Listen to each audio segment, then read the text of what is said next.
welcome everyone back to this week's episode of the TF Tuesday podcast. I hope y'all have been having a good week. Today is a very special episode because it is our season cap-off episode. So we'll still be doing episodes on a weekly basis in between seasons 2 and 3, but they'll be shorter and bite-sized while we recuperate from just over 5 months of consistent weekly episodes, which I'm very pleased about. And so today I have two very special returning guests who are here to chat with me about a variety of things, ranging from specific topics in TF as well as AI and how we can potentially convert people to TF as well. So, to start us off, Koor, would you like to introduce yourself? Hello, I'm Koor. I'm a tycoon, I draw things, and I'm a gamer. Also, I like ketchup. Ketchup gamer, that's pretty hardcore, I gotta say. Yeah, that's why I'm red. It's because I eat all the ketchup at every time of the day. So you're just subsuming the color, basically. Every time you consume more ketchup, you grow redder and stronger. Yeah, I'm like a flamingo. Amazing. But more red. But more red. Amazing. I'm really glad to have you back, and I'm also really glad to have back our other guest. Would you like to introduce yourself? Hello, I'm Kerun, and if Koor is ketchup, I might be like mustard, a little astringent, not to everyone's flavor, but, something that some people appreciate. Yeah. I'm a TF artist, and I was going to go into more topics, but there's not really anything. So TF artist. Hey, TF artist is quite an illustrious title already, I must say. So it's very fitting. It's true. And I will say also, I like both ketchup and mustard on my hot dogs. So I think that's a very good blend. Well, now you've just sank all your ratings on Apple Podcasts because there's going to be a lot of hot dog people opinions. Yeah. Oh, well, I mean, we're gonna be talking about them later anyways, the other kind. That's true. So, I mean, I have no issues with this. Wow, sausages. I can't believe If anything, I am a hot dog. Ooh, there we go. Very well done. We can wrap it up here. I'm not going to be able to top that joke. Thanks for everyone for listening. Yeah, thanks for inviting us. We'll see you Thank later. you, everyone. Yeah, see you later.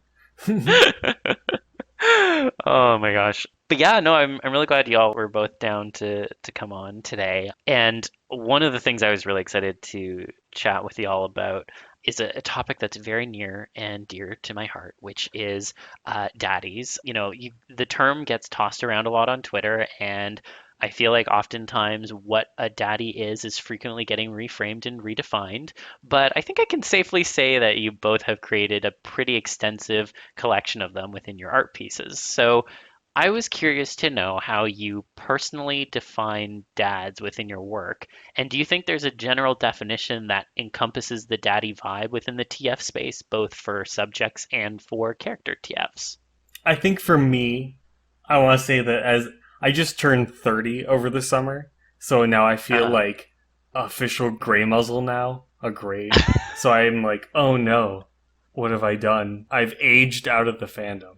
No, now you're just the daddy yourself. Now I'm just the daddy myself, so I feel like anything that I make is just definitely daddy in general, just by default. Inherent daddiness. It just has a daddiness, because I'm like, well, I'm not the twink that I was in my 20s. I'm gonna have to do something.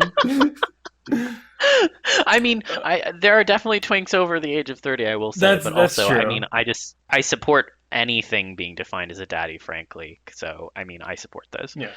It's just hard to, classify myself as, in my art, as, I'm the twink when I, walk into the bathroom and I look at myself and I go, oh, I think I need to dye my beard because there's too many white hairs. I'm like, oh no.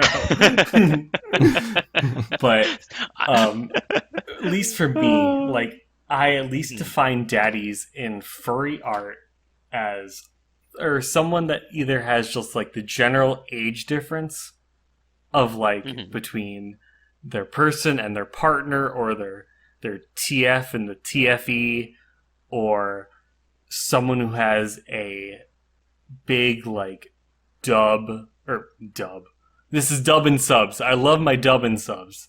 If my daddy is dub, if my daddy is, if my daddy really loves the original voice actors, But no, if my daddy is dom and a sub, Mm. then I think that really plays in there. And then, like, regardless of age, it really sinks in there. But I at least want someone of, like, a person of power over. Gotcha. So even if they end up being like, for example, like the sub, it's the idea of them still having that power they could potentially wield to some degree. Yes. And they don't watch Nice, subs. No. All right, fair enough. We have the hot anime opinion out of the way, so that's good to know. Leave your thoughts in the comments as to whether or not you watch dubs or subs. You're inviting horror. I'm a big I am. big sub anime person. That's fair. That's fair. Gotta read You all gotta the read. things. How about you, Koor? My definition of a dad normally just deals with like stereotypical masculinity. I feel Mhm. like, because like viewing other people's like just Twitter definitions is usually like you'll find people who have like an 18-year-old like surfer dude and they'll call them a daddy, and like Yes. I wouldn't say that that's a dad. um but like you also get like the older people who like have the beer gut and stuff who are also like dads. So like I feel like the range of dad is just like super huge. Mhm. So like I do think that they're just like more like the masculine types who are like helpful or have like what Kieran said was like more power and stuff. But also I don't fully have a definition for dads at Mhm. points, just because I've seen so many people say different things about it. Like the age difference thing, I didn't even think about until Kieran said, because like I feel like some people are like, hey, there's like two 25-year-olds and they're both like one's not a dad and one is a dad, but they look similar, and it's like, okay, Yeah. I'll accept this because I'm not gonna dispute a dad. You can be a dad. Everyone can be a dad. It's the Oprah show. It's time for everyone to just be a dad. Yes. Everyone You're a can be dad. that. You're a dad. Everyone's a dad. I mean, I support those. But like, Mhm. I think it's always interesting when, the definition can be so malleable, because then it's like if it means something to each individual person, does the term lose some of its cachet? Because like if everything's a dad, nothing's a dad, right? I mean, I feel like that's just at that point like gender abolition, where like everyone just becomes dad, I and mean, then I'm down for you that too. just everyone is dad, but everyone is mom. I mean, I'm also down Everyone for is that. everyone. Like, I think, like, Yeah. anyone is able to be dad if they exude dad energy. And I think that dad Mm-hmm. energy is something that we could possibly define, but I think just makes itself known in the moment. Mhm. So, Mhm. like, you can just have any situation or any moment in your life and someone acts and you'd be like, you know what? There's a dad. Mhm. That's a daddy right Yeah, there. Yeah. Yeah, I feel like I like when dads are like the supportive type, where like they're Mhm. like helpful or like they're trying to teach you things and stuff, and like I feel like that in artwork is what makes dads the most of the time. So like if Mhm. you have a person who's like more experienced, and they're like trying to teach a person about like some sex thing or like some kink or whatever, then it's Mhm. like that's a dad moment. And yeah, I feel like that's the main thing. Yeah. If I'm like trying to actually get down like a good definition, is like get your daddy to teach you things, and that's a dad. It's a comforting role. It's a, like, in Yeah. terms of a kink, it's this is someone in daddy, that this is like a trusted individual that's going to lead you through an experience. Like, that's a, Mhm. in general, regardless of a whatever kink you have, like if you have an elder or someone more experienced that's going to help you with it or show you around, that's a nice experience or a guiding experience to have, and that's always something that people welcome. Yeah.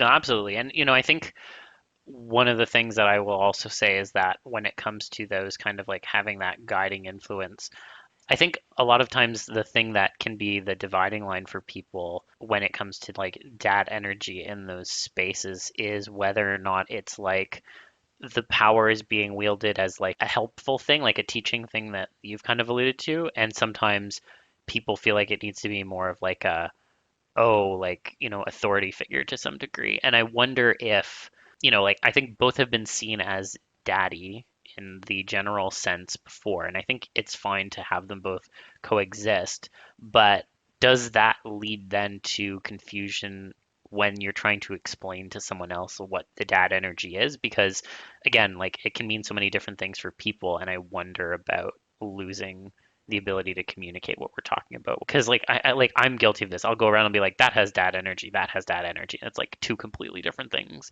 So someone can come up to you and be like, well, what is it that actually is the nugget that is you are conveying the daddiness to?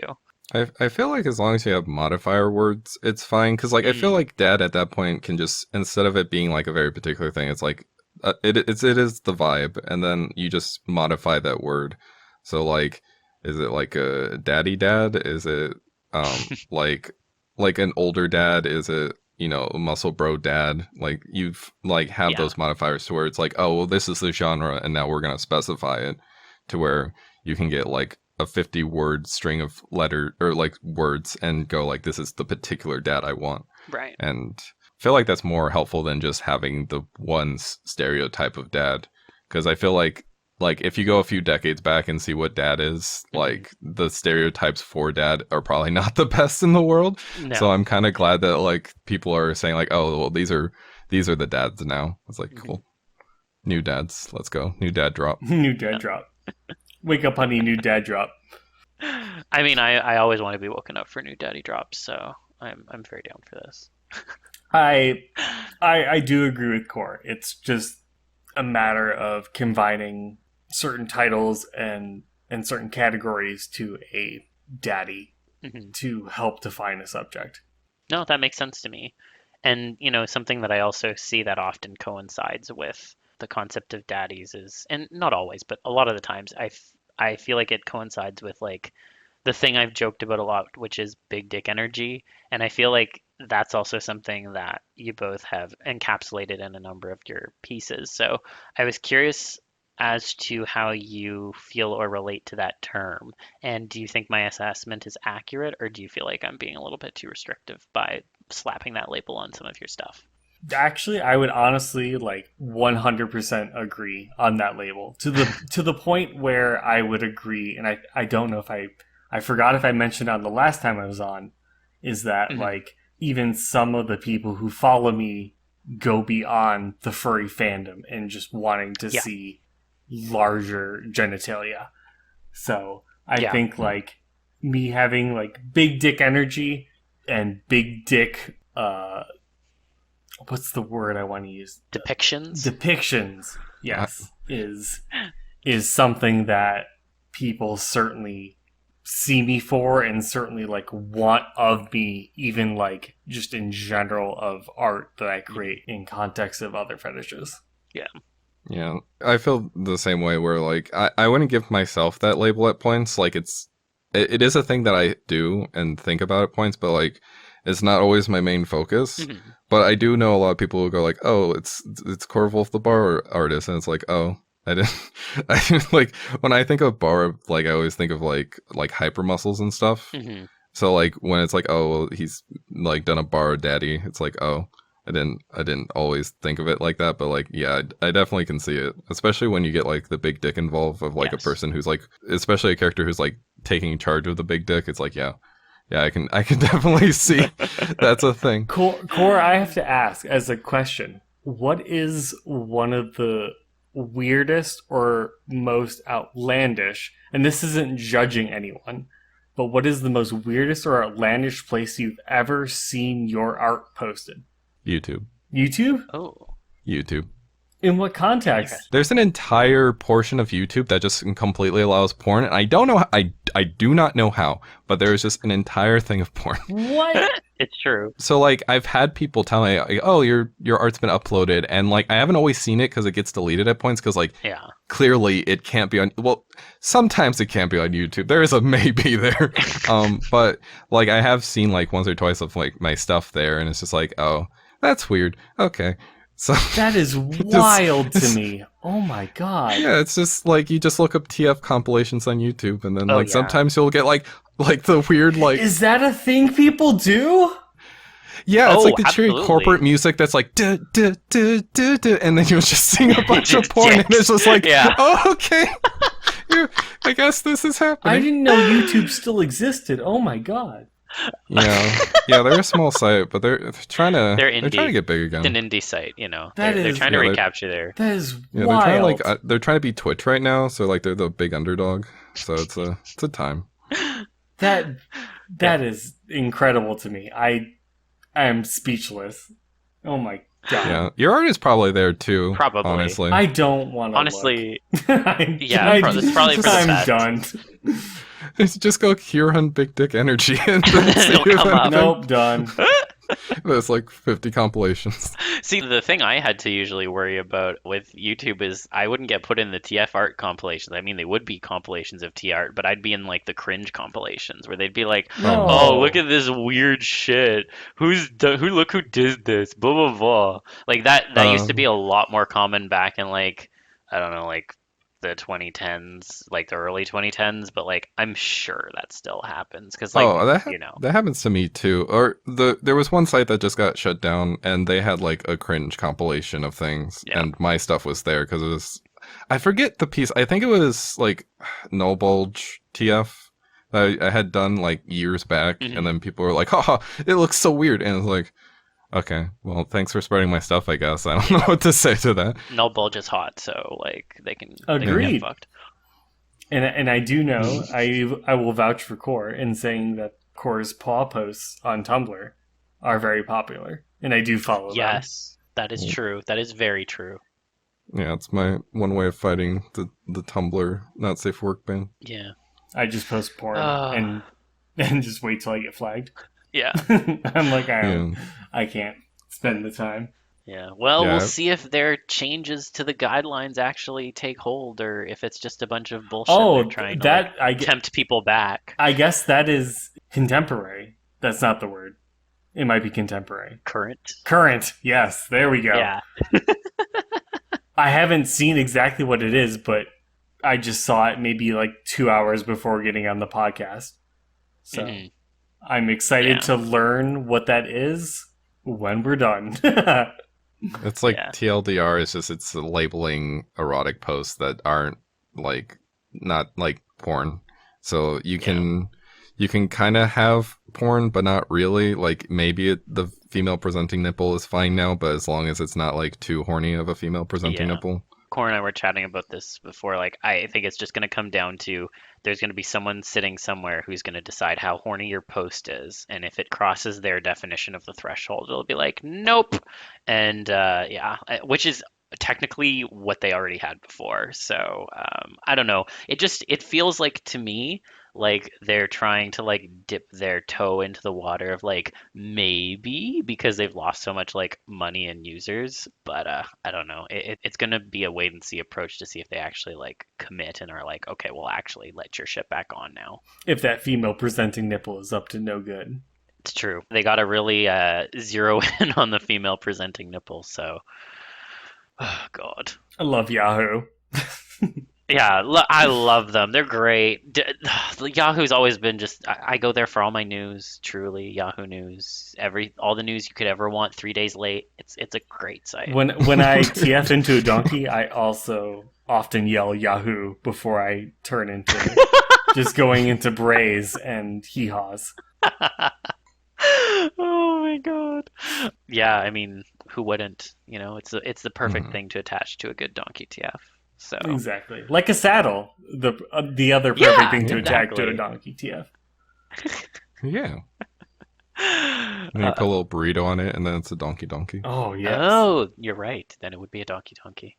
Then, going back to the big dick energy for a second as well, one of the other things I've also kind of noticed is that sometimes that can be pretty literal and it extends into hyper art. And I'll confess, like, I'm not as steeped in the hyper space, but I know that it does have some interesting intersections with TF. So I don't know if either of you like to share a little bit more about any of your experiences in terms of like hyper / TF content.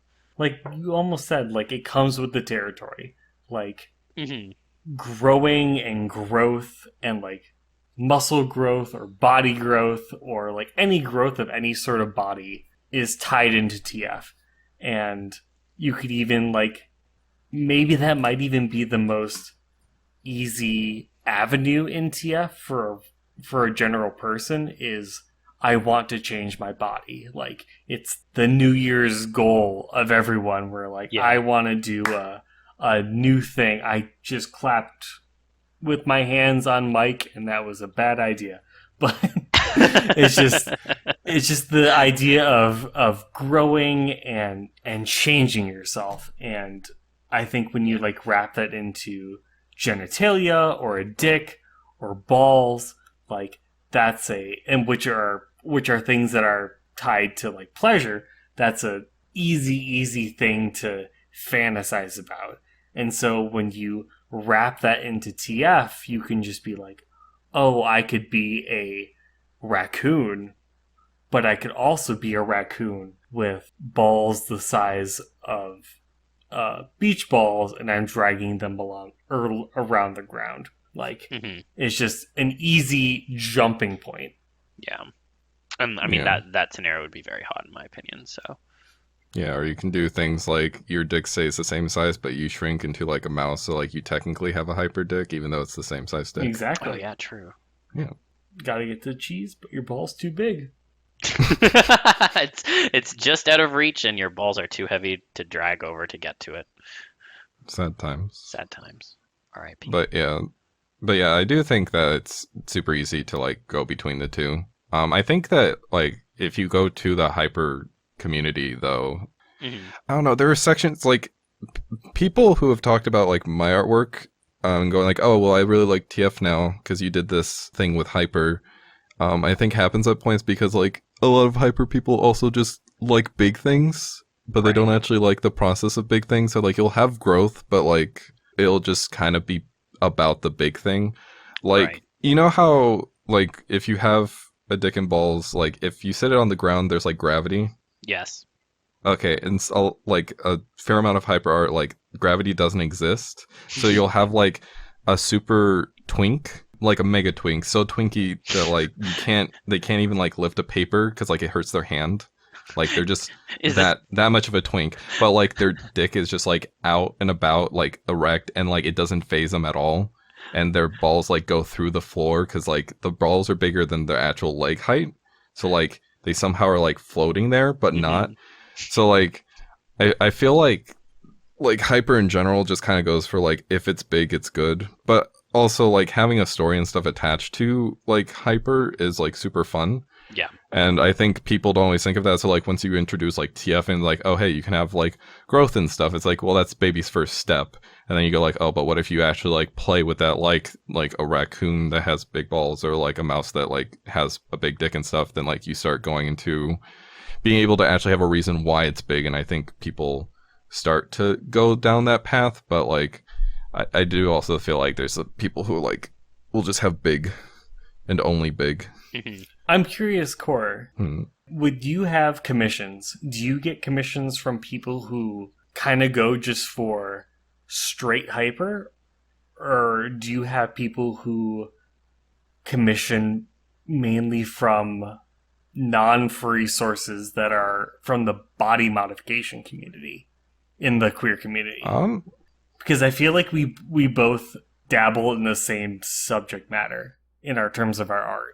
I feel like most people who engage with me are just furries. So like there are a few people who are just kind of like normie people, but like the majority of the people who ever contact me about commissions are furries. And most of the prompts that I get are like mostly furries. But like I think I do have like one example of a commission I completed of like a human who got like big few years back. So they're definitely there. I just don't think they're like the majority of people who like poke me about things most of the time. It's just mostly the furries. At least it's like an indication of the crossover between like even someone who's not a furry, but someone who might be into queer art in general, or just the queer community in general, or even just straight up the body modification community in general. It's kind of interesting to see that crossover sometimes. Because with my art, I've gotten certainly a lot in the same vein as you. It's like 95% furries.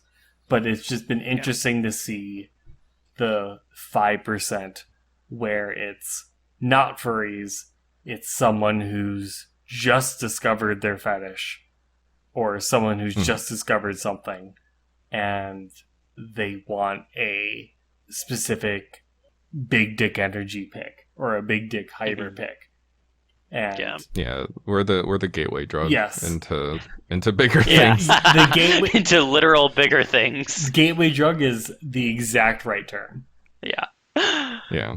Because I do have experiences with that where like a lot of people will, like within the furry community will like have like, oh, I see this one piece that like you've combined two kinks, so now I have this other kink now. So like it definitely happens within the furry community. For outside of that, I know there are also people, like I definitely know there are people who just aren't furries but still like the stuff because of all those little bits of like their kinks, but now it's just on a fuzzy character instead of a human character. So like they'll one day become furries. Yeah. One day. They'll go like, like I'm not furry. I just have a werewolf character that's like big. It's like the levels of denial, like going down. It's like, oh, I'm not a furry. I just like this thing. Oh, well, I'm not a furry because this. Or, oh, oh yeah, maybe I like that too. But okay, fine, I'm a furry. Like. Look, I don't have a fursuit. I just have a pup hood, and now I'm just getting paws. Don't worry about it. Like. I will admit. I will admit to doing this, which is if I get a commission from someone, I will typically spend the time to go into their commissions, or not go into the commissions, go into their likes and see what they've liked before, and if it's like, oh, like you really like TF, and then I'll be like, but you also really like, for example, feet stuff. So like I'll go into the like, oh, I'm gonna draw this TF with like a little bit of like just the things that like feet stuff people would like. And then like you get the subtlety, and then like that is enough of a gateway that people outside the community or outside the pool of like artist and commissioner would be like, hey, this is a gateway for me to go into. Yeah, I do a similar thing where I'll like research people and see what type of stuff they've gotten or the type of stuff they like, so that I can more judge of like what things I should incorporate, because it's just it makes things so much better. And this is why Koor is a good artist. It makes it much more specific. Well, you're very good artists. We're all good artists. It's true. You're both very good artists. Well, you're a good artist too. I like your photo manips. They're very fun. Thank you. I double on that. Okay, well, thank you. I appreciate that. And I was just gonna say, like, you gave me a really great segue to like kind of my next set of questions, Koor, because when it comes to like converting people into TF, like I feel like there are people who come into the community through adjacent interests in kind of the way that you were describing with hyper. I've definitely seen it with like, for example, like latex or goo stuff, or like, someone's not really into like TF, but then they see it with their other interests and then they're like, oh ho ho, and it kind of draws them in. So you talked a little bit about hyper, but I was curious to know if there's like any other experiences you've seen or observed, both of you, in terms of, people who come in for one thing and then they start getting into TF, and then TF like becomes the main thing. Yeah, when I started out with drawing, one of the reasons I actually started out with drawing was because I wasn't seeing the things that I liked, and the things I liked was just literally combining kinks together. So like hyper and goo, or like hyper TF goo, like just a bunch of things, and just like, because you get a lot of people who are like focus on the one kink, and it's just like, but I want more. So yeah, I've had a lot of people who just like know of my artwork simply because they're like, oh, I really like how you combined these two things, because now I have these two things. Or like people just go like, fuck, you gave me another kink, Koor. Why did you do this? How could you do this to me? And it's just like, you're welcome. Goodbye. I'm gonna raise my hand and say I'm part of that crowd. Oh, I'm sorry. So I would like an apology by the end of this podcast. I'm sorry, not sorry. Yeah, I don't apologize, Koor. I apologize that I didn't give more kinks in a very short amount of time. These hyper-focused kinks. But I think like combining just multiple kinks together like gets people into more areas, because like all kinks kind of like, or at least in my opinion, all kinks kind of like have fundamentals to them that like people actually focus on. So like someone may like hyper has like macro stuff. Someone who likes really big like dicks or paws or tails or something like that may not actually like macro, because although those two have big things, the underlying reasons why they're there is different. So like macro can have more of like a power fantasy because like it's a literal size difference that you're more focused on, while like there's size difference for like a hyper part for a person, but like the standard is like the person, and then the difference is the body part or something of theirs becoming bigger, while macro is like the outside world is the difference between them.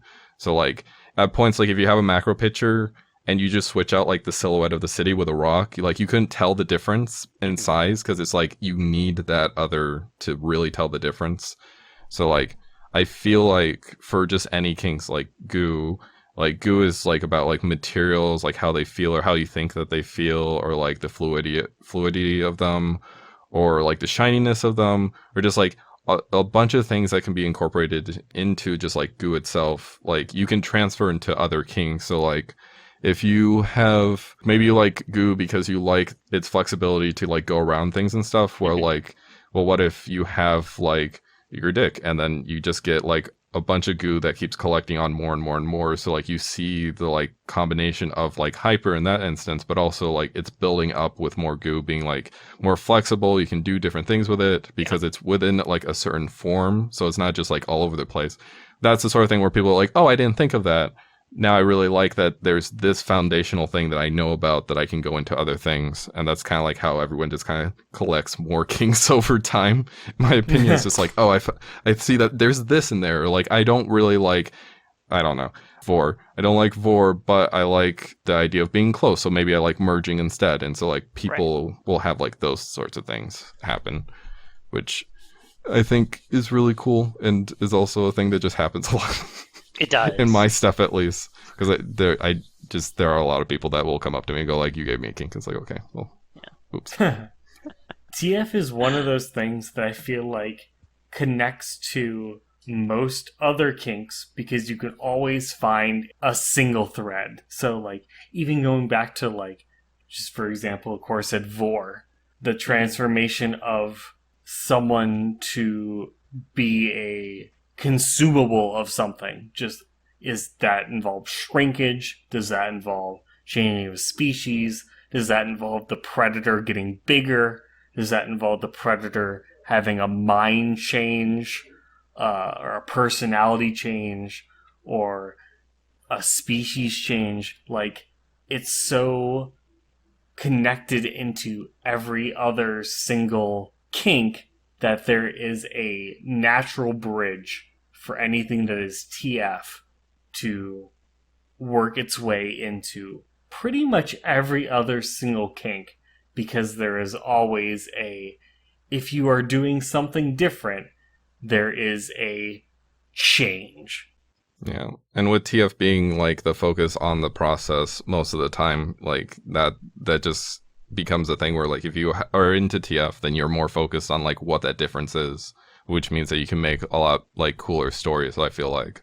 So then that just kind of gets people to like go into those areas and start like at least dabbling in like how differences can be, or like how you can change things up. And then people slowly become TF people, because then they're like, well, TF is everything. TF is life. Exactly. Yeah, exactly. This is a wild example I just thought of because I looked over to my right and my cat just knocked over a DVD. And the DVD... Mia the Menace. But, oh my god, my cat. If anyone wants... Okay, side note, I'm going to side promote. If anyone wants stickers of my cat on Telegram, just message me and I'll provide you a Mia Telegram package. But they're great. Ooh. But, like... she just knocked over a DVD of The Shining, and like you could even see like the extension of like Jack Torrance mentally changing as a transformation. STF. Like it's just so, even in like the general world, like even in the world of vanilla kinks, like someone being like, oh, like my kink is I like to keep the lights on. Like it's relatable. Like it's even that vanilla. Wait, is that Eastim? I don't think I've ever experienced that, but I know that like that's a kink people. I don't want to kink shame on this. I mean, okay, I don't want to. I don't want to go on this and being like, no. No, I'm just laughing because like when you were like going to give an example of like, oh, like this like vanilla kink, I was thinking like something like, I don't know, like, oh, for example, like some people are really into like being like body worshipped, and so you could be like, oh well, maybe you're body worshipping someone, and also now you're like, oh, and this thing is changing, blah blah. I did not think you were going to go for it, and the lights are still on. That's what I'm saying. Like it reaches beyond like if you are a just general person introduced into the fandom, you have an entirely different scale of what is vanilla and not compared to the average person. True. Like that is true. Not gonna lie, I kind of want to do a picture where it's just Eastim by like turning the lights on and off too quickly and then getting it shorted. Just do a picture where it's all black and you just do like the lights of your eyes like an old Scooby-Doo episode. Oh my God. I mean, that would be a very easy way to convey a TF happening. That would be very fun. I've commissioned a 5-stage sequence of a commission. The lights are off, and I've just made a long black bar of a picture. It's just text bubbles, and it's not even like spoken ones. It's just thought bubbles. It's like, fuck, and it's like, okay, thank you. That's like $500. Yeah, exactly. That'd be the best commission. Honestly, yes. So then, do you think there are any like specific adjacent interests that lend themselves well to like the TF conversion process, like outside of furry and the ones we've kind of talked about in terms of like hyper and stuff? Do you think there's like any in particular that are like really keyed in towards like someone being into that and then they see TF and they're like, oh, logical like extension? I feel like I have an answer that Koor would want to say. You can say the answer. Capitalism. Oh. Like, yeah. Just the wanting to be better under a capitalistic society. I think that just kind of falls in TF. Like, oh, I see what you're saying. Sorry, I was confused for a minute. I was like, wait, there's a fandom for capitalism, and that's who we're saying is going to be interested. Oh yes, there is a kink for capitalism. Yeah, there's definitely people with that. I love when I choose my categories in FA when I upload is transformation, journal art, furry art, and capitalism. No, yeah, obviously. But just like the wanting of change, I think is the general thing we can all agree on is wanting of what people find in TF. Like it's just what their situation is, what they have now, what anyone's situation is. That the idea of greener pastures on the other side is a TF trigger, a TF spark plug. Yeah, because anyone who's in that position, like you can argue like there is this like want of like self-improvement, and you know the idea of self-improvement can mean many different things, but there's like a TF nugget there that maybe like, you know, if you introduce someone to some of these things through the idea of like bettering yourself, it's almost like, well, okay, I could see maybe how that is you know, self-bettering or self-affirming or what have you. Yep. It's like gym selfies, like doing gym progress. Like that's TF. That is TF. That is absolutely TF. And I love it. Yeah, actually building off of that, I think I would say that like every human has a story that they like communicate with. That's like how languages are built, or just how like any medium is built is through communication. So like art is communication, but through a visual medium or auditory medium, or like just any of the senses. But like most people think of stories as like just something that you're told and stuff. So when you like talk about like capitalism in and of itself is a story. And so if you start not liking that story or seeing faults in that story, then like transformation is just one of those things where it like transformation is the process of change. So understanding like what changes need to be made or like how changes work, like changes the story. So then like I do like think that somebody could get into TF just by that alone, because it's like, well, how do you process the world?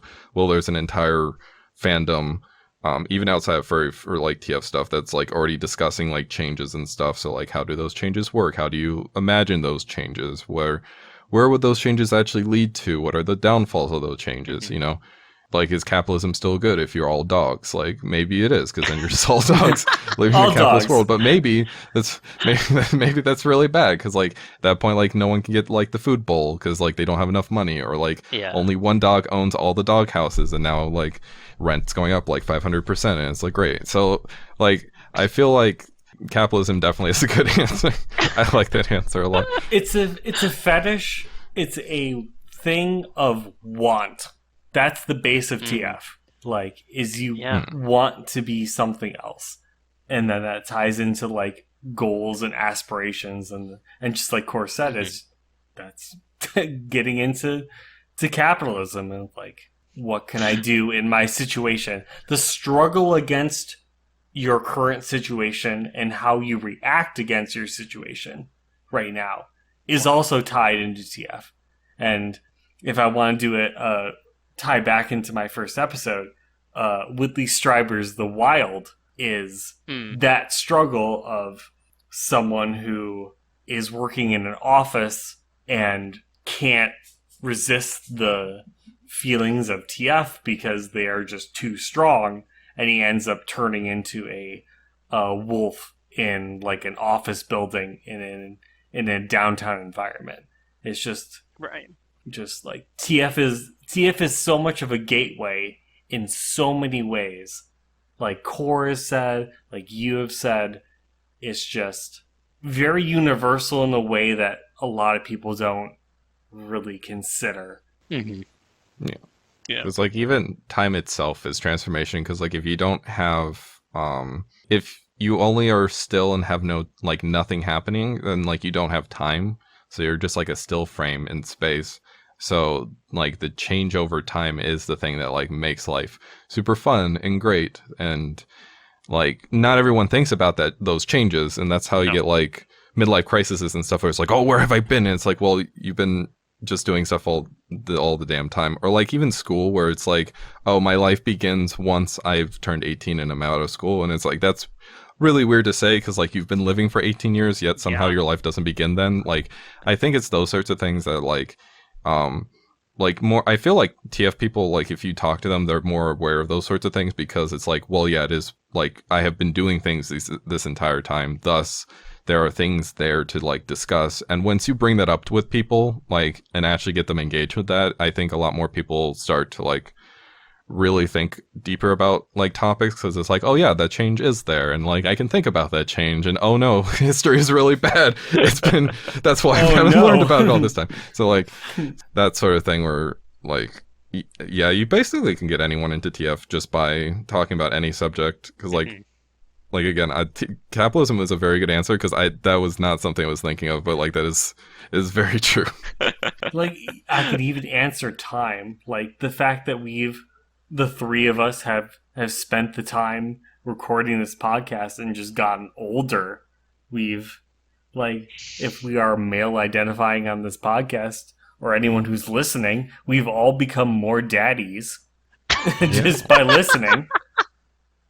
Oh my god, listening to the podcast is Daddy TF. I'm you have sent me. I can't top that. If you personally identify as daddy, then I'm officially coronating you as a TF Tuesday or a 282. I can't even talk. That's because I'm getting so old. It's oh my god. My jaw is just getting too loose.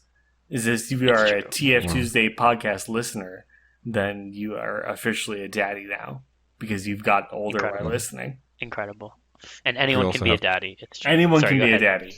We also have to apologize that now you're going to have to get a haircut sooner, because your hair is grown, because it's changed now. We're sorry. That's true. Or you can just keep growing it out forever like me. I've been doing it for 3 years. It hasn't come back to bite me in the ass yet. So, you know. Yeah.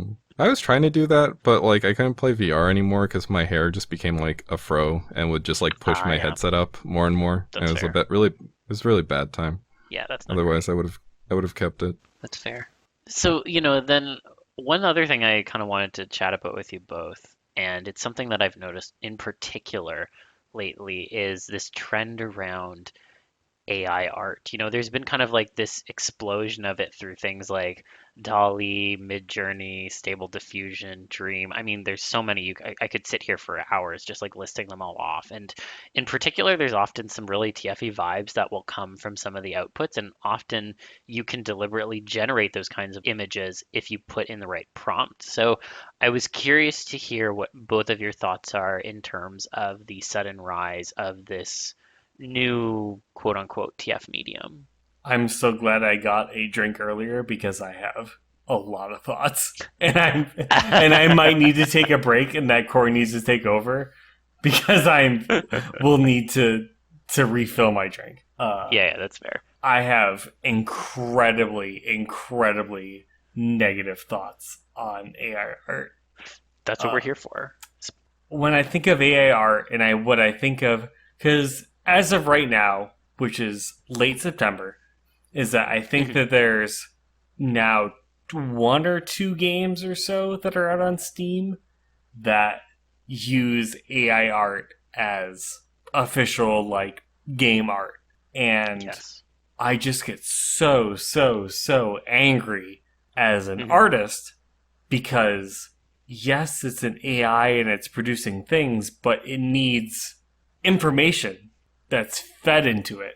And that information that's fed into it it's my art. It's Koor, it's your art. It's Zill, it's your art. It's everyone's art that's just fed into an algorithm, and that it tries to make determinations based on that. And so I feel really angry that that's used in placement of artists across, like, even between us 3, and then even between, like, across the fandom, and then even between across artists in general, that we are just basically reduced to data points that are fed into an algorithm and spat out effectively. Yeah. So I'm actually more for the positive side of AI, while also having... So there's 2, like, sides to this, which the one part is, like, the bad part, which once, like, it's the thing that everyone, like, points out but doesn't say, which is that, like, AI is bad because we live in a society where if you don't produce something, you starve or can't have a house or anything like that. So by putting people into, like, those data points and just turning them into processes that just are run by something that can never get tired or fall asleep or anything like that, and just produce stuff while humans take time to actually build up those processes, like, is really bad. Because, like, I would like to draw and not be like, oh, have, like, some kid come out and go like, haha, I made your entire series of artwork for, like, all these things, and just be like, cool, like, I'm glad that you, like, just destroyed my life. And, like, you don't even know how to add 2 + 2. Yeah. So, like, AI itself, I think, is, like, it's like an existential question that I think is actually really good that's being brought up again. Because, so, like, computers themselves are just giant calculators. And that's, like, any computer scientist, I'm sorry, I'm going to boil this down in a very simplistic way. You're gonna get because it's much easier. For this. You're gonna get some. Because there's there's gonna be people who are like, no, okay, Koor, that's not how. Like, technically, you do this, and that's like. I know there's a lot of things. I understand all those things, but, like, just boiling down for the common person, a computer is just a calculator.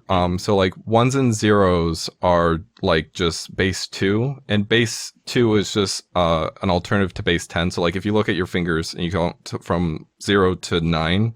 That's base 10 because you have 10 fingers, so you have 10 numbers. Base 2 is just you only have 2 numbers to work with. So then you have to kind of, like, do the same thing that you would do in base 10. So for, like, if you go to 9 and then you add 1, that's 10. So you have a grouping of 10 things in the left column, and then you go back to 0. So then you add that up and you keep adding it to the left column and you keep moving it across. Binary is just that. But you have to do a little bit more fancy stuff to it because, like, having only 2 numbers makes things a little bit more difficult.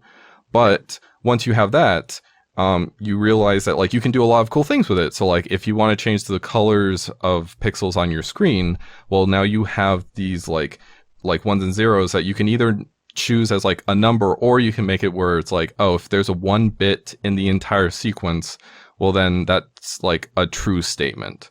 So, or if there's like all zeros, it's a false statement. So you don't have to treat it as a number, but you can treat it as like an actual like function to make, say, like your monitor change the colors to like red by having the bit sequence go like, well, this bit needs to be this value, this bit needs to be this value. And by having those values, you get the color combination to make your screen bright white, and then you cry because your screen turned bright white. So, and computers are really good at this process of just calculating numbers and calculating those processes so that they go out to like outer devices. And but that also creates a limitation where computers are very dumb. So computers aren't like context machines. They're just like, if this is true, do this. If this is false, do this. And so those like offshoots of different processes are very limited. So like you can look at a lot of code and just see like what the computer does. Like if player presses W, move character forward, play forward animation, play forward sound, do all these things. Like you can just look at the list of things that it's going to do. So AI is really unique in the fact that we have started to, it's still imperfect by like such a long shot, but we are starting to get to a point where we have learned the processes to copy what humans do, which humans already do this. Like if you're talking about like data points, humans, or actually earlier when we were talking about like how looking at like likes were like a cool thing to like get somebody's commission to be like 10% better because it's like, hey, I've actually gotten the things that you like in this piece. Yeah. Like a computer can't do that. It can't do that right now. But there is a process for humans to do that. And so if you get a programmer who learns how to kind of copy that process, the computer can do the same thing. And when humans do it, like we become more professional, we have all these like experiences that we put into our work, but eventually like we kind of hit the box in the ground and we don't learn anymore. So then like our knowledge has to be passed on to like a child or something. Mm-hmm. And then it's like, that's all. Like the child has to relearn everything, has to take the 18 years to learn all the schooling, to learn all the experiences, try to maybe even get the same ones, which they're not going to be exact because like a kid born in like 2010 isn't going to know what it feels like to ride in the back of a car in amber light playing a Game Boy with a magnifying glass because the screen is too small. Like this is not going to be a thing. Can't see my Cyndaquil. The robot. But, yeah, I had Totodile and Cyndaquil. Man, they're the best Pokemon. I did actually have Totodile. I love Totodile. He's the greatest. But I love him so much. Not to interrupt your point, but I would also say that I think that there is a point in AI that I agree with. Because, like, in an example, like Clip Studio Paint, there is an option where you can do your line work and click a button and it fills everything out and like gives you a thing. And there's other options and like, oh, here's a way that I can like reproduce watercolor art. And I think that's a very good use of AI. But in terms of overall development, I always want to promote like the advancement of technology. And I always want to see what technology can do. But I also am very wary of what you can just like use like DALL-E, where you can just click a button and type in Koor and get Koorivlf's art. And I'm like, that's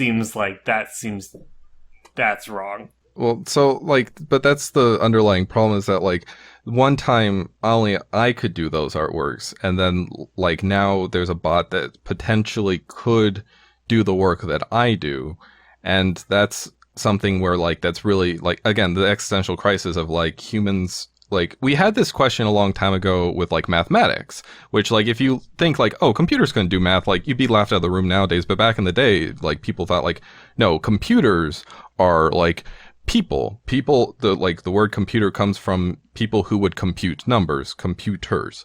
Right. So like those humans were the ones that could only do the math because humans were specially designed to do math, and then the computer wiped that out because computers are just really good at crunching numbers, but they were really bad at a bunch of other things. So like it's like, oh, we're not going to worry about them like beating at us in chess. And then later on, like there was a computer that was like still not the best, but like it knew the computation, it had the computational power to be able to play chess and to beat one of the grandmasters. And by that like broke like people's minds on chess because it was like, oh, it's no longer a human only skill. But then I am Deep Blue. I will compete chess. Oh no, he's coming back for us. Oh God. But no, I was so confused. I was like, "What? Oh, no. The AI's coming for us. We're dead."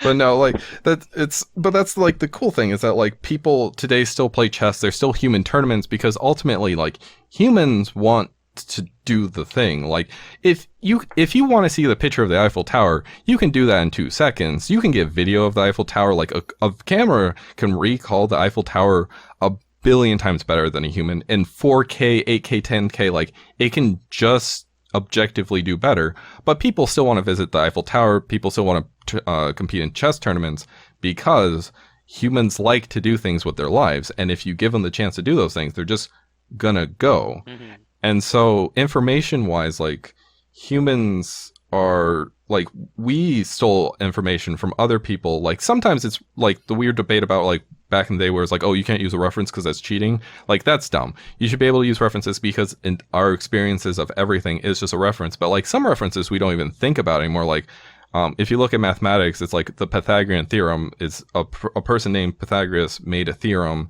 and that's what we use. But like most people don't really think about that anymore. It's just like, oh, well, we just have that. Or like Boolean algebra is a thing that we use like in our days at all times. But like most people don't remember that person because that's not really what's important. It's being able to use things. So the bot being able to use things just means that humans are going to create a new problem, which is not that information gets stolen, because information being used all the time is just a thing humans do. But like without humans' limitation of producing that much actually makes it to where like things can be more special or things can be more personal. If a bot can do that, you can actually have the problem where you produce too much information. And like I've heard one person talk about like how artists, like the craftsmen of artists will go away, but then everyone will become a director and be able to release a movie like every hour of the day. And like I don't know how anyone watches an hour-long movie within 24 hours if there's 50 of them per second. God, no. So, no idea. Yeah, no. But I guess, like, not to cut in, but also, like, I think part of my concerns maybe with the topic of AI is, like, I understand, and correct me if this isn't your point, but, like, I think what you're kind of getting at is that these things, AI producing artwork is simply a continuation of, you know, we create technology, eventually it will do things that we already do. That doesn't necessarily displace the original thing. It's just a new, more efficient way to kind of do it. And that the computer itself, it's not, doesn't have morality. Like it's a value neutral thing just doing what it's being asked to do. But my question, and I guess my concern is like, is it really ethical to be creating art or, TF through those tools when they do often rely on trawling through publicly available pictures and then essentially ripping them up and then putting them back together to create something? Because, yes, I don't think AI is going to, supplant artists, just like you said, just because a computer could win at chess doesn't mean that people don't play chess anymore. Obviously, we still have people-to-people chess tournaments all the time, but one of the concerns that rests with me is like the actual ethics of that process, because it would be one thing, and like I guess this is a little bit different. It's like no one owned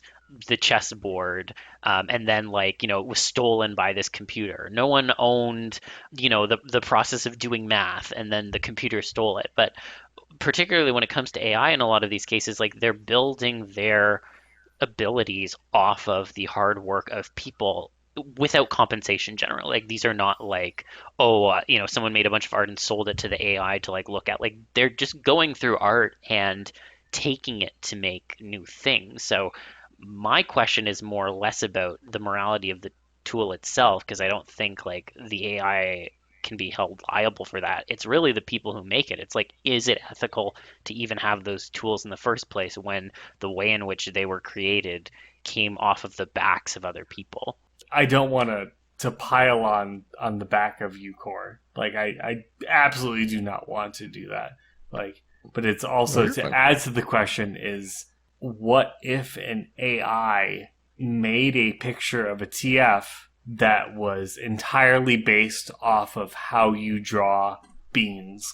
Like, I'm gonna of just like pause. You just like pause. Like, if you had because I talked earlier about like going through on Tumblr. I'm like, I follow you on Tumblr because you're an incredibly fun person to follow on Tumblr, but also because I can get previews of your art just by crops of paws. But if all those crops of those paws were fed into an AI, and there was an AI that says, "Oh, I want paws," and it just based everything off your paws almost strictly, I don't know whether those.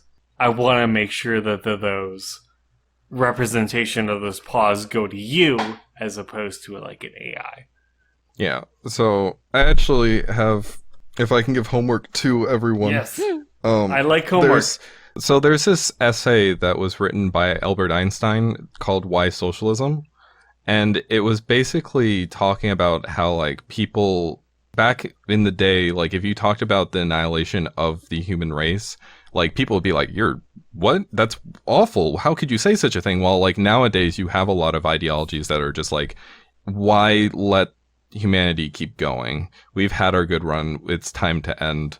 And like, that's like a really weird thought to have, because like there's just a lot of humanity that like builds a bunch of like these beautiful things that like can keep creating all these wonderful things, and so many questions in the universe that we still haven't fully answered. Mm-hmm. And yet like we just don't do that anymore, or like we don't have those thoughts about like we can explore more, we can do more, because like everyone's kind of running around trying to get enough monies to pay for rent or to try to swindle out like other people. Like the idea that like my artwork out in the public is just property of mine, I personally don't feel like that's fully fair, which is why like I don't mind people like reposting my work and stuff, or even using my works. Like I do still want compensation because I need food to survive, or money to like pay for like housing and stuff. But beyond that, like once it's out there, I'm finished drawing it. I don't need anything else. And so like my artwork is just part of a collection of like James Gurney that I've like read about like the theory of like colors, or going to like my university classes where I learned about like computer science or about like artworks, or going to a museum and seeing the Renaissance paintings, and just all these things of like my life is literally like all of our lives are literally just a collection of seeing other people's works, and works that we don't remember. Like we try to, like you try to cite your sources, you try to remember those things. But like when I was a kid, one of my favorite museums was like a glass blowing museum, where it was just like a bunch of glass works, and there was one that that held from like the third story going all the way down, and that's something where like I don't know who it is. Like I can try to Google it and stuff, but without Google, like I just wouldn't know who it is, even though it's a foundational memory as like a little baby Koor. So I think our lives are already about like having information that just kind of exists there, and we use because we need it in that moment. And sometimes that's good, that's used as like a good ethical thing. Like there are people who do really good things by using other people's works. There's also a lot of bad people who use those works for like the most atrocious crimes in humanity. So I think like ethically, when you're talking about human morality, like that's just the AI question is just a question of just everything else in history.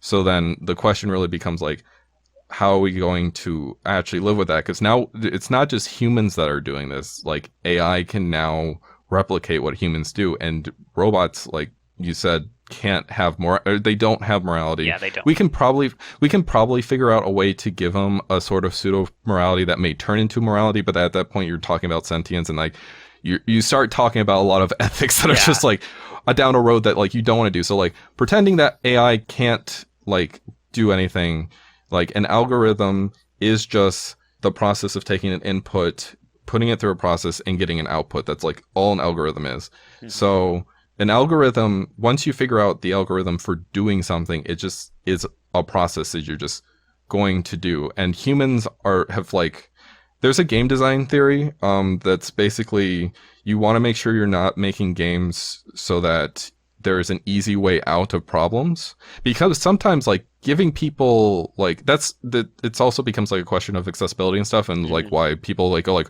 Dark Souls can't be easy. Ooh.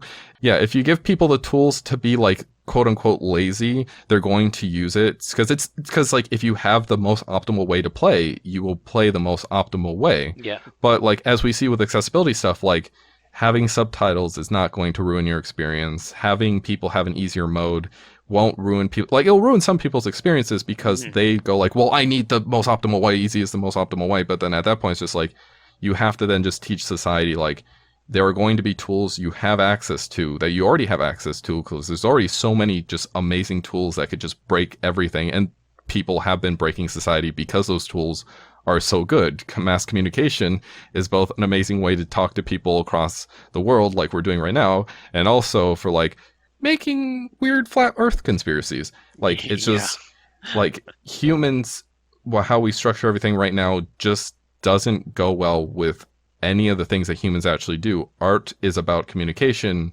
yet we're talking about like property that an AI uses, not because like the AI taking it is actually really bad, but because somebody who owns the AI is going to use that to make money, and then everyone who actually made that artwork is going to starve. Yeah, exactly. And like that's the thing where it's like that's unethical. We shouldn't allow that. But at the same time, every human, like if you have a disability that doesn't allow you to draw, then like having that device having that tool is going to be something that people want. And then like, if I want to be lazy and it's like, hey, I can have this bot that like, I have so many comic ideas and like, I'm going to die before I make any of them, but I have a bot that could just make them.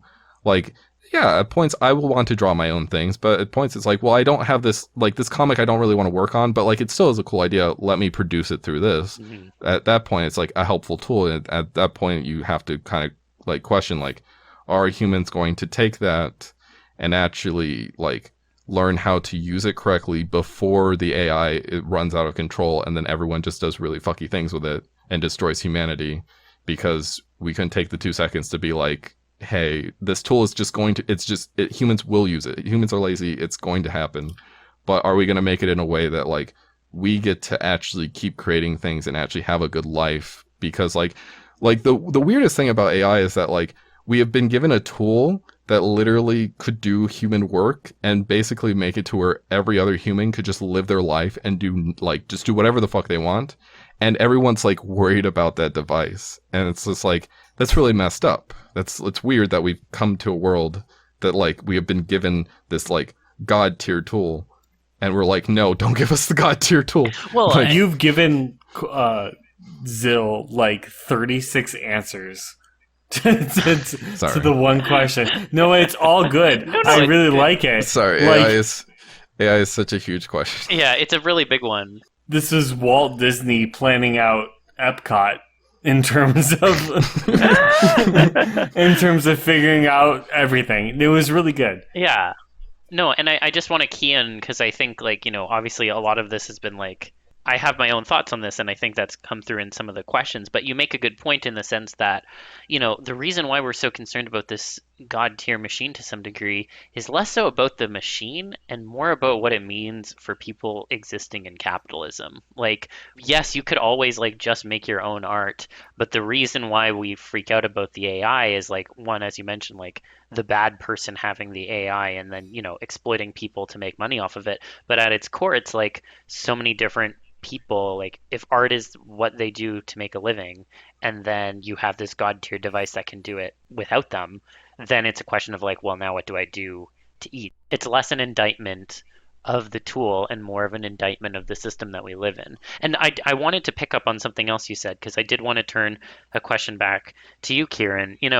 When we talk about AI, as Koor mentioned, there is often a refrain around art in terms of the inaccessibility of obtaining like TF art from a financial perspective, because, artists, need to eat, and we often have to charge prices that justify the time that we put into it. But what do you say to the argument that, for some people, if they don't have the ability, be it physical or otherwise, to actually create art, is it still actually unethical if they're trying to correct an accessibility problem by using AI to make their own art? I would honestly put forth the argument of you do not actually have an accessibility problem with with accessing art that fits your needs. Really, there's so much amazing TF art, so much amazing TF literature, so much amazing TF photo manipulations, so much amazing TF everything, that there's no reason that anyone would need to get an AI to generate any sort of content that would replicate any sort of multiple instances of incredible, amazing, cool stuff that already exists in the fandom. And that's what I kind of feel like. And so when I see, I don't actually see someone do this, because no one does this, is that just having people experience new stuff is just, I don't know. I felt the moment. I felt the TF moment, and now I've lost my plot and what I wanted to talk about. That's okay. Well, TF into goo. The TF has took me. The TF has taken you. It's true. It's true. The AI has taken over. Yes. So, and I guess this is somewhat topical given this is the last episode of this season. I wanted to spend a little bit of time thinking about where we're headed as kind of like a fandom. Because, looking forward, it feels like the community is always growing and developing in all these different ways as time passes. And we've talked extensively about the past of the fandom and its current state in various points throughout the season. But I was curious to talk a little bit about the future. Like, how do you feel the TF community will continue to change in the near future based on the current trends that you've been seeing within different spaces in, TF? I think the TF community will, if pardon my pun, transform to naturally just adapt to the environment, which I think that the TF community has for many, many years, just silently. I think that people will kind of change in their... Koor, help me out in there. I mean, I feel like people are going to change and go more towards like VR, because that's just a place where you're going to have more development, because you already see people doing like more 3D models and animations and stuff, and putting those models into like VR chat or other social gatherings means that more social TF people are going to come together. Because TF wise, I haven't seen a lot of people in VR chat like as groupings, but like a lot of other kinks are like people are really going there. Yeah. So I think it's just a matter of time when there's like a tool that like shows more of the transformation between models that like a lot of people are just going to hop on like pretty hardcore. And then there's like new sites coming out all the time. So like for writings, hopefully one of them eventually like allows for more of that to have exposure. But I feel like for that sort of stuff, it's still going to be the same for a while. Yeah. Until somebody actually makes like a text-to-speech tool that you can like listen to while you're on the site browsing other pages or something. I think Koor is absolutely right. And now that I've gathered myself, now that my headset did not freak out mid talking, is that I think, especially with the VR chat, TF has now been at any most point in its history as a fetish. Like, you could be a peasant in the 1200s and be like, oh, I want to be a werewolf. Oh, I want to bite and fucking with my sheath. But nowadays, is that like you can now do that in a way that you can't in any way or point in time. You can literally put on a $299 USD Oculus Quest and TF in virtual reality, and that's not something that anyone has ever experienced before. And I think that's going to be a gateway for people to kind of get into TF in the same way that, like, there's a lot of fetishes and there's a lot of likes and there's a lot of kinks that work together with TF in the sense that it is a concept of change. That's what I think on future TF. Yeah, I think also game development will, like, the game Change came out a while ago, so you're gonna have more people who like got inspired by that, and this is around the time where is there a game called Change? Like, start developing more. Yeah. What is that? Wait, are you innocent? I'm innocent. Do you not know? Have we found the innocent God. child who doesn't What know is what this? change is? What is this? Okay, later. You know how I talked about like YouTube stuff being on there? What? Like the YouTube's has things. Just go on YouTube later and search up Change Puro, and you're gonna see a lot of things. Okay, well, this is gonna happen while we're in the middle of the podcast, so you're gonna get a live reaction while you talk. So continue. Okay, so game development likes change, inspire people to do other things, and this should be around the time where people are like, oh, I'm gonna make my own game, and start developing more stuff. And you see more furry games by indie people or just kind of like small creators doing stuff. So like, I feel like transformation is going to be one of those things that we're just eventually going to see pop up as like, there's so many TF games now because changed was the thing. Art, I feel like, is going to have more kinks in it, actually, because TF like has evolved over time to where like people are experimenting with more things now, as like combining different aspects or having different interests, or people like commissioning like people to do the different things and still incorporating TF and stuff. So I feel like artwork's gonna get a lot more interesting, especially with like AI TF. That's where I think people are starting to dabble in, where it's like I know there's one person who keeps making like bears, and they're like really good bear TFs. And it's like, how do you keep doing this? Please tell me. That's the artist who used to work on, or I don't know if they still work on Disney, but they worked on Zootopia. I've seen him posting those. And they're very good. I didn't know that was him. This video is an hour long. Oh, the TF transformation stuff? Yeah. Oh my! There's a lot. There's a lot in there. It's a very big TF game. What There's a lot. It's a lot of goo, but also a lot of just TF. Yeah. It's a ton. How did I miss this? Anyway. Yeah, I don't know. You're a very innocent child. We're just sitting here like, what? How do you not know what this is? Like, it's fair because I like, we all miss things, but like I am very surprised by that one because like you're in the realm of that, to where I'm surprised you haven't seen at least Puro and somebody coming up and being like, can you draw Puro? Like, no, I would Puro's pure. You can't I would draw be completely lost and totally in the dark if someone said draw Puro. This is Oh my god! No, your mind's eye is open. You're gonna see a lot of Puro now. Yeah. Is it a game? Yes, it's a very furry transformation. Like game. this sounds bad, but is it like a real game or like an itch.io game? It's a real game. It's a really hard game, but it's a real game. Okay, it's very real. Well, this is special. There's even a not safe for work version of it, I believe.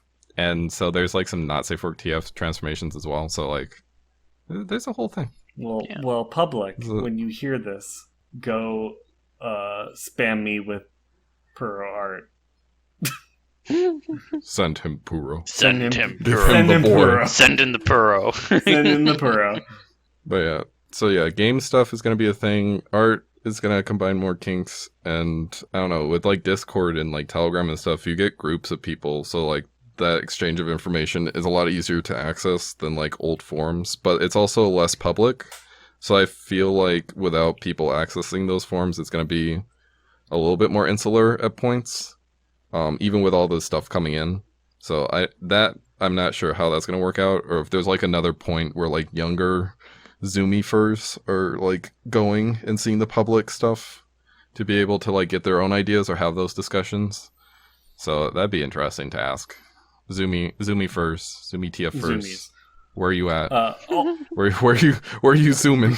Where you be what zooming? information do you but know? also, even adding onto that, just even being in a broader sense, like technology has gotten so expansive and accessible for some people that you can see free creations, and like even just going back to my joke about oh my god, I even forgot the name of the game.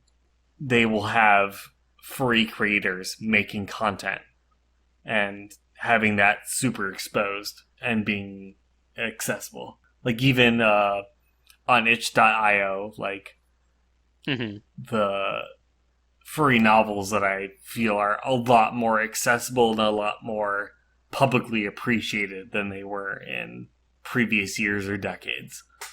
It's just begun super open. And that's been a easy gateway based on like all the other factors we mentioned before on like getting into TF. Actually, one thing that I want to see more of, or like I need to research more of, is like audio TF. Yes. Because you brought up that a long while ago, and I had never heard of that, and I researched it for 2 seconds and then stopped. It was a quick Google search, but like I'd be interested in see how like that field of stuff is going. Yeah. It was like that is a black box to me currently. No, there's a lot of really good ones out there. I have done voice acting in a few of them. It's a lot of fun to make. At the time, backstory, I didn't have my own place yet, and so I actually like drove my car to like a deserted parking lot that was like out of the way so that I could like record all of like my like screams and stuff properly. It was a lot of fun. But yeah, audio TF is a really cool medium in my opinion, and just as like visualizing something can be really visceral, hearing it can be really visceral too. That's actually cool. I didn't know that story. That's really fun. Actually, audio TF artists, hit me up. I will Yeah. I will moan, groan, screech, and do anything other, because that sounds extremely fun. It is. I'll have to share with you the favorite one I've done after this. I guess then my last question in terms of the future is, do you have any predictions on where your own artwork will head? Into the trash. No. No, don't say that. I guess I'll start off. I don't really know where my art's going to head off, and I think that's kind of a fun thing. Yeah. I have a lot of ideas on where I want my brand and my art to go, and I absolutely know that none of those things will come true, and it's going to be either the opposite or something entirely different. So I'm just trying to keep my head up and just be, hey, let's go with the flow. So I will be transformative with my art and just say that I will subjugate myself to a transforming master. Ooh. So Ooh. I will just have to see what they do to my body and my mind and my work to see what I become. I love it. How about you, Koor? I'm trying to dabble into a bunch of different things currently. So artwork wise, I want to try and just get better, like normal, just better TF, more things, all rendered better, as all artists try to do. And then I'm trying to work on other things, like I want to make a little text TF game. So I've been working on that, which will be out in like 12 years. But it exists. It's there. It's little rumbles in the background. I want to try to get onto the VR train. So I want to try to do stuff for that. But that's kind of like nebulous right now besides models. And I don't want to do part of the model process because it's hard and I don't know how to do it. It's very hard to learn. I feel your pain. So I'm we'll see how. same boat. Because I've sculpt things. I can sculpt things easily. It's not that hard to do that. It's just the more technical aspects that like I just have not been trained on, and it's weird and awful, and I don't like it. So that'll be in 20 years, and then I'm also doing like safe for work stuff. So I'm gonna try to make YouTube videos, and some of those topics will be about TF, so I'll be able to like discuss that stuff or like talk about like how to draw TF things. So I feel like that's one way that'll evolve my stuff as well, because then I'll actually be able to explain like what I'm doing so that more people can do TF. So then I can get more TF art, and then I don't have to draw as much, and that'll make me happy. I support both of these, and honestly, I really hope that you end up putting out that game, because I bet that would be awesome. One day. Coding is hard. Coding is hard. As someone who did coding in university, coding is hard, and I respect anyone who does it. I have an art suit, so who knows what coding actually is? Is it a taste? Is it a color? Who knows? I did one class for machine code, and for 3/4 of the semester, all I did was did math problems to try and get computers to do things. So I can tell you, it's a lot of numbers. It tastes really bad.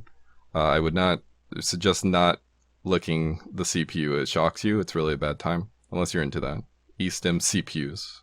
Let's go. Nice.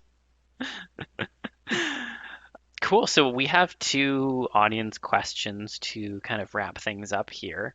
The first one comes from Fire, and they say, you are reduced to a piece of paper or empty image file on a computer. Once you have a drawing on you, you'll regain your physical form, but as whatever was drawn on it. So the question is, who would you want drawing on you to give you your restored form, whatever that may be? I would like Kerun to draw me with the D&D theming. Ooh. That's my dream. That's my piece of paper file. That's your dream. You're setting the bar super low. No, the bar is super high. Have you seen the D&D things? I've never seen that. I want that. You created.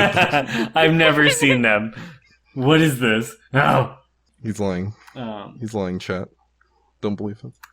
I love audio podcast chat.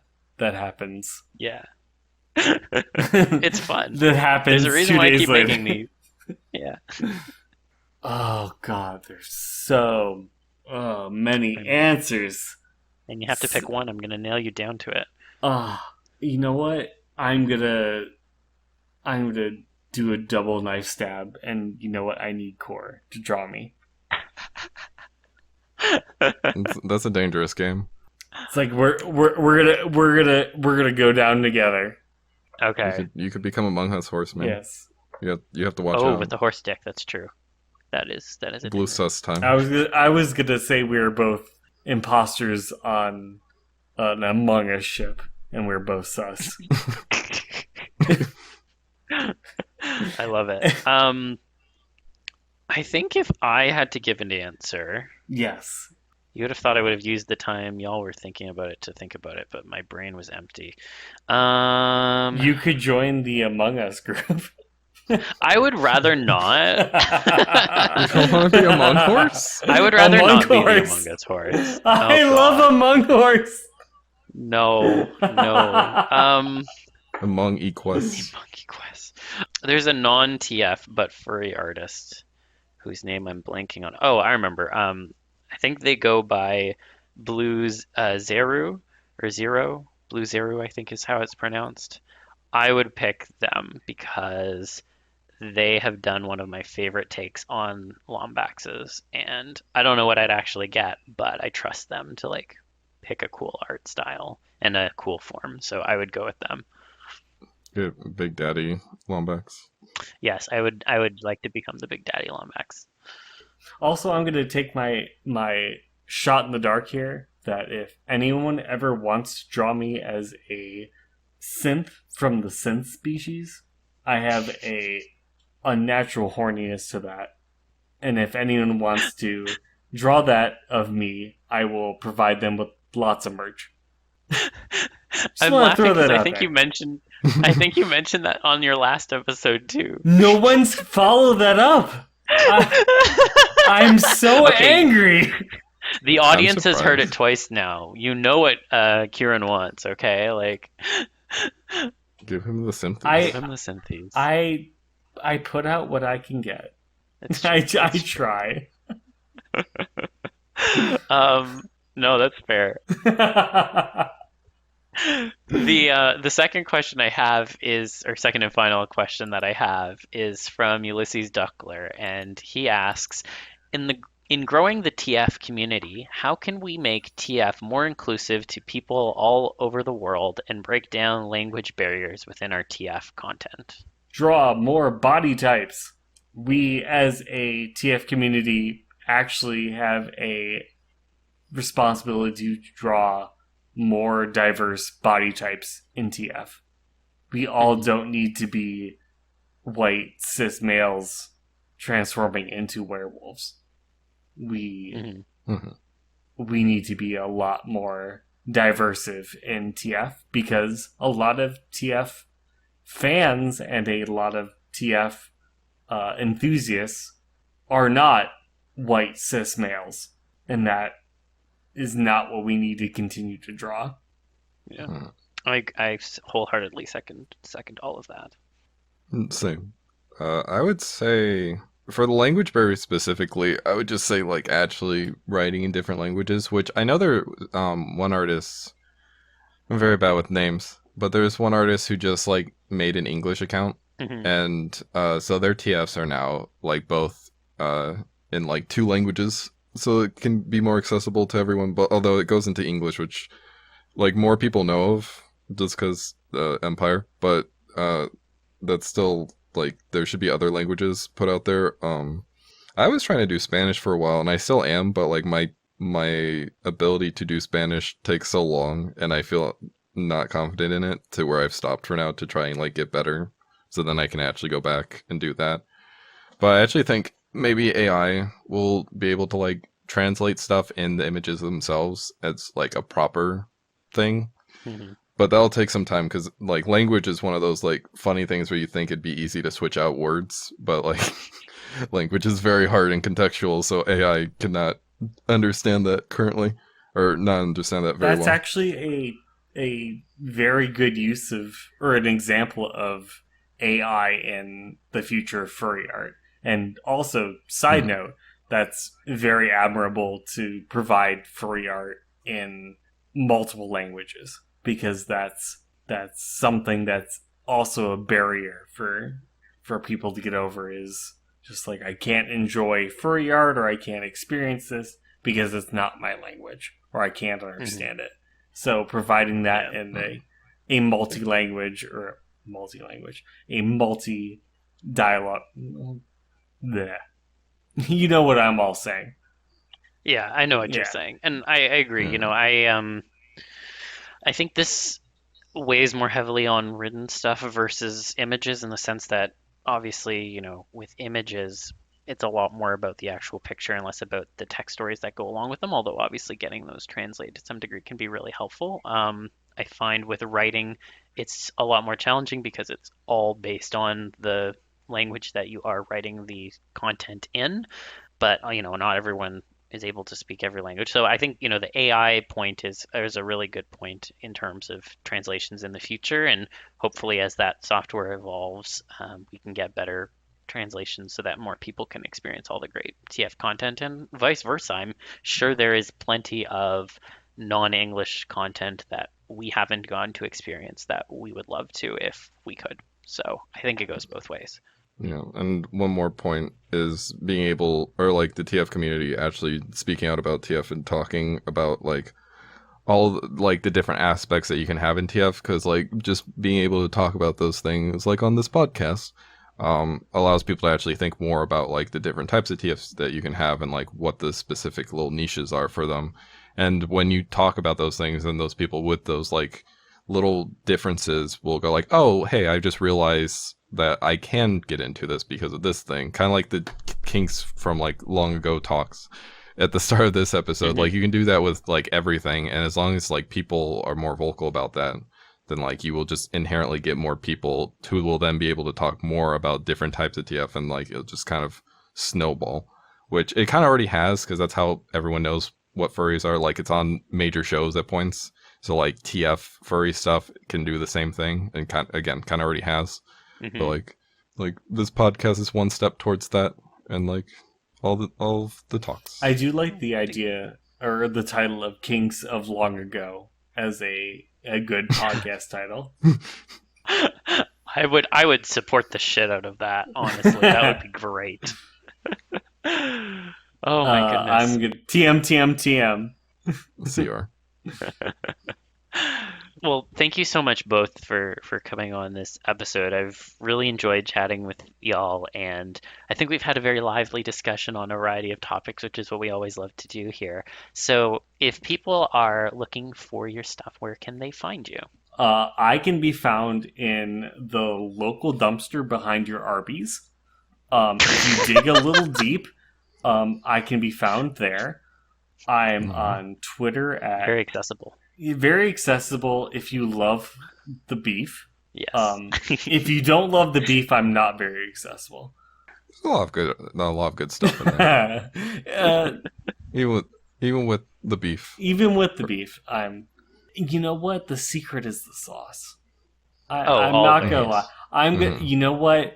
I'm gonna drop all pretenses. I'm sorry, TF Podcast. I need to drop everything. Drop the curtain. It's the sauce. You have blown all of us away right here. Yes. I'm at... Exclusive secret revealed. It's my secret. I'm at Kieran Draws at Twitter, KieranDraws.com. Well, how about you, Koor? My information is Koorivlf.com, KORIVLF and then com, which stands for communication. Yeah. And that's where all my stuff is. But I also have a secret, which is my safe work stuff, which if you just do nsfw.koorivlf.com, you can go there and hopefully you'll see my text game in 20 years and also my like YouTube TF talks about things. Amazing. In 15 years. Where's your streams? We can hope. Amazing. Well, thank you both again, and thank you to everyone for listening to this season of the TF Tuesday podcast. As I mentioned at the start of the episode, we're not actually going anywhere. We're going to continue to be giving you weekly content for your ear holes. They're just going to be shorter topic-focused interludes, as I've been calling them, to tide you over between now and the start of season 3 while we recuperate a bit. But, you know, as always, you can check us out on the Patreon, which is patreon.com/TFTuesdayPod. I'm going to do the cringe thing and say, please do remember to like, share, and subscribe if you're on YouTube or any of those other sharing things on any of the other mediums. And thank you so much for coming along with us all on this TF journey over the past 5 months. It means a lot to me, not only for everyone who's listened, but all of the folks who have come on at various points in the show's run this season. So a big thank you to them. The show would not be much of anything without them. And thank you so much to everyone who has listened to me yammer so much over the past 5 months. So we'll be back next week, but I just wanted to give that shout out to everyone. And yeah, I hope everyone has a good week this week. Remember to stay hydrated, get some good sleep, keep an open mind, and stay TFy. And we'll see you all around.